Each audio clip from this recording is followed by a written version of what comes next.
Hello guys, welcome to my another new video. আজকে আমি আপনাদের দেখাবো কুত্তা মার্কা ভাগ্য সত্ত্বেও লাক কাকে বলে। কারণ আমি নাইমের সাথে দেখেন একটা গান পাইছি ম্যাক্সিমেন, যে সামনে কিন্তু রিয়েলি কেউ টিকতে পারে না। সামনে অনেকগুলো ফাইট চলতেছে, মাঝখানে ঢুকতেছি দেখেন একটা নিবি ফাইট দিছি, হাল্লায় কামড়া করছি কি ভাই দেখেন। ওর কাছে হইলো আর একটা ম্যাক্সিমেনও আমার যাইতেন মেরে দিল। এমনিতেই ম্যাচটা ভালো গেতেছিল, তো আমি দৌড়ে দৌড়ে খেলে মরতাছি, মরার পরেও দেখেন ম্যাচটা কোন পর্যন্ত আমরা নিয়ে যাই। এর সাথে আমার একটা টিমমেট বাইজে ছিল, সেটা হচ্ছে 2 নাম্বার। সবার কিলি কিন্তু 0 এখানে। পরে ওইখানে ওরা বলছে এখানে বসে থাক, মুভমেন্ট একটু বসে থাকলো, এরপরে ও আমাদের চলে গেলো এক সাইডে। গেতে গেতে দেখেন ওর সাথে আর কী ঘটে। ও গেতেছে, আমরা বলতেছি সামনে এনিমি নাই, কিন্তু ও বলতেছে ভালো যে এনিমি আছে যাবো না। পরে জোর করে হইলো আরে বলছি যে এই যে এখানে যা রিভাইভ দে। পরে ওইখানে গেছে আস্তে আস্তে, দেখেন এই যে এখানে এসে 1 নাম্বার নামাই দিচ্ছে প্রথমে। নামানোর পরে আমরা বলছি যে লাভে বসে নামাই দে, তারপর আর ওইখানে লাভে যেয়ে বসছো এক নাম্বার নাইমা এখানে আমরা সরপ্রি। তারপরে লাভে বসে আমরা কিন্তু চাইছিলাম ভাই এবার মাস্টার ডুবো ইনশাল্লাহ বিয়ারে, কিন্তু উঠতে পারিনি, কারণ আমার পরীক্ষা চলতেছে এখন। ইনশাল্লাহ আগামী সিজনে আমরা মাস্টার ডান দিব বিয়ারে চ্যালেঞ্জ। এবার আমরা যেহেতু হিরো 4 স্টারে উঠে পড়ছি, তাও পরীক্ষা থাকা সত্ত্বেও ইনশাল্লাহ আগামীবার মাস্টার ডান দিব। সবাই এটার জন্য রেডি থাকেন, ভিডিও আসবে ফুল ভিডিও মাস্টার ডান দেওয়ার ইনশাল্লাহ। আপনারা কে কে যান মাস্টার ওঠার ফুল ভিডিওটা আমি একটা ছোট 24 মিনিটের হয়তো ভিডিও দিব, ফুল একটা ম্যাচ নিয়ে আপনারা কে কে চান সবাই কমেন্টে জানান। আগামী মাসের 9 তারিখে একটা কাস্টম ভিডিও বানাবো, যেখানে আমাদের সাবস্ক্রাইবারদের নিয়ে একটা কাস্টম খেলা হবে। এই কাস্টমে যে জিততে পারবে আমি একটা তাকে উইকলি মেরে দেবো, এবং যে সেকেন্ড হবে সেভাবে 115 ডায়মন্ড, আর যে থার্ড হবে সেভাবে 50 ডায়মন্ড। তাই আপনারা সবাই নিজেদের ইউআইডি এখানে কমেন্ট বক্সে জানিয়ে যাবেন। আমি কিন্তু 9 তারিখের মধ্যেই হয়তো এটা কাস্টমটা বানিয়ে ফেলবো। সবাই নিজেদের ইউআইডি তাদের দিয়ে যান। বাকি কথা বলে চলুন ফিরে আসে আবার এই ম্যাচে। দেখেন আমরা সবাই কিন্তু এখানে মরে গেছিলাম, আবারও আমাদের টিমমেট ওই এনিমিটার মাইরে আমাদের রিভাইভ দিল। একটা এনিমি কেমন করে আমাদের দুজনে মারে ভাবা যায়, এতই বট হয়ে গেছি ডালিং।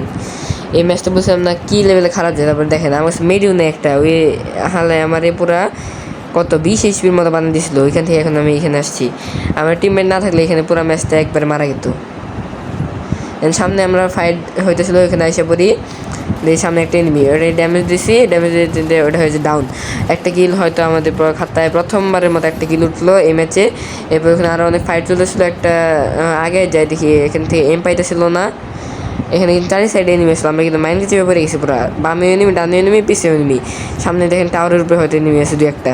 আমি এখানে দাঁড়াইছি মাত্র, ডান সাইড থেকে এনিমি মারতেছে, আবার এখানে প্যাক করে আমরা মেডি করতেছি। দেখেন মেডিটা করলাম ফুল মেডি। সাইডে কিছু ওই সাইডে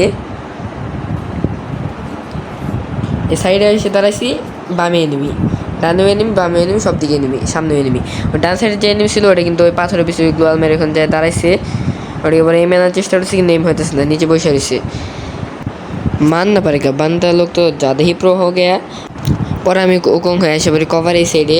আমার অন্যান্য যে টিমমেটগুলো ছিল ওরা কিন্তু এখানে ফাইট করতেছিল, এই জন্য সবাই এখানে মরে যেতে লাগছিল। তখন আমি আবার এই সাইডে এসে পড়ি, কারণ এই সাইডে প্রথম দিকে এনিমি ছিল কয়েকটা, যেগুলো কিন্তু আমার মারছিল প্রথম দিকে। এখানে আমি আগে যাই থাকি, এই যে একটা ভিতর দিল, ওইদিকে সামনে ফাইট দিচ্ছে, তাদের সবাই একবার দৌড়ে মরে কে কার কিল চুরি করতে পারে আসলে এসে তাদের দৌড়তেছে। আমি কিন্তু যাই যে একটা এনিমি, ওই যে ভিতর কিন্তু ঘরে এনিমি আছে, একটা এনিমিকে ড্যামেজ দিই কিন্তু ডাউন হলো না। পরে আমি আস্তে আস্তে ওই ঘরের ভিতরে যাই, পরে এই সাইডে এনিমি। তারপরে দেখেন ঘরের ভিতরে এখনও একটা এনিমি অ্যালাইভ আছে, ও কিন্তু রিভাইভ দিয়ে দিচ্ছে টিমমেটে। আমি এখানে একটা গ্রেনেডের মতো মারছি, ওর মাত্র ড্যামেজ খাই নাই, ধরা গেলে অল্প একটু ড্যামেজ খাইছি। এখানে ওরা মারার জন্য আমি দাঁড়াইছি, কিন্তু এনিমি তো আমার থেকে বেশি যায় না। এখানে কিন্তু প্রথমবারের মতো মরছিলাম। এই পিছে থেকে একটা এনিমি আমার এখন মারা শুরু করে দিচ্ছে, তাহলে বুঝেন কি ঝামেলা, কোন দিক থেকে কি মারে। গ্রেনেডে আমার এইচপি মাত্র 1 এইচপি ভাই, 1 এইচপি নিয়েছে, কিন্তু বাইচ আসছে ভাই, বলেন লাখ কাকে বলে। এখানে আমি মেডিকেল শুরু করছি, সাইড দিয়ে একটা এনিমি এবার আমাকে দেখেন দেয়, ওর ড্যামেজ দিচ্ছি, এখানে একটু মেডি করতেছি। তারপর আমার পিছে কিন্তু গাইস এতক্ষণে আরেকটা এনিমি দিয়ে আইসা পড়ছে, ও আমার দেখেন। তাহলে বলেন ভাই ভাগ্য কাকে বলে, কত প্রকার কী। এখানে আমি কিন্তু ওকে কিল করে নিচ্ছি, ওই সাইডে এনিমিটা ভাইকে আবার ওইখানে টাওয়ারের উপরে যা উঠছে, যেখানে আমার টিমমেট ফাইট করতেছে। ওইখানে আমি এখানে ওইটা মারতে চাইতে লাগিয়ে যে এখানে ওই এনিমিটা এটা ড্যামেজ দিছি, কিন্তু গোল ফেলা নিচ্ছে, ওকে রাশ দিয়ে দিচ্ছি। ততক্ষণ আমার টিমমেট এসে ওরা গাড়ি দিয়ে উড়ে দিচ্ছে, পরে আমি আস্তে করে কিলটা টুকুস করে চুরি করে নিই। এই সাথে এটার সাথে সাথে আমাদের 3টা কিল হয়ে গেল কমপ্লিট। এরপরে এখানে আমি দাঁড়িয়ে হোল্ড করি, লুট করি। সামনে দেখি এনিমি আরও আছে হয়তো, এই যে আমার 2 নম্বরের টিমের কাছে এনিমি আছে। আমি কিন্তু এনিমিটার এখন দেখেন কেমন করে মারি, উপরে উঠাই MP5তে যাতা। ওয়াও এখন কিন্তু কিলটা আমাদের 4টা হয়ে গেল। এখানে বসে আমি মেডি করে নিই। এনিমি কিন্তু ভালো ড্যামেজ দিচ্ছে, আমাকে অনেক ড্যামেজ দিচ্ছে। আমার টিমমেট কিল না পেলে কী হবে, আমি তো পাইছি কিল। এখন এখান থেকে আগে যাইতে থাকি, আবার সামনের দিকে দেখি এনিমি আরও 17 জন এনিমি লাইভ। তাহলে এখানে কি বলেন, কিছু করার আছে? তার মধ্যে এত খারাপ গেম হইতেছে, টিমমেটগুলো পড়ছে। আমি কিন্তু 2জন টিমমেট নিয়ে 1 নম্বর আর আমি ম্যাচ স্টার্ট দিয়েছিলাম। এখানে আর 2জন কিন্তু র্যান্ডম প্লেয়ার পুরাই। সবাই এখানে ঢুকে পড়ছে ফাইটের মধ্যে। আমি একটা ফাইট করতেছি, আমার সামনে এনিমি, পিছনে এনিমি। এই এনিমিটাকে আমি কিল করে নিই, ডাউন, কিল ফিনিশ। 5টা কিল হয়ে গেল। এবারে আমরা কিন্তু মরে যাই, তাই ভিডিওটা আর বেশি বাড়াই না।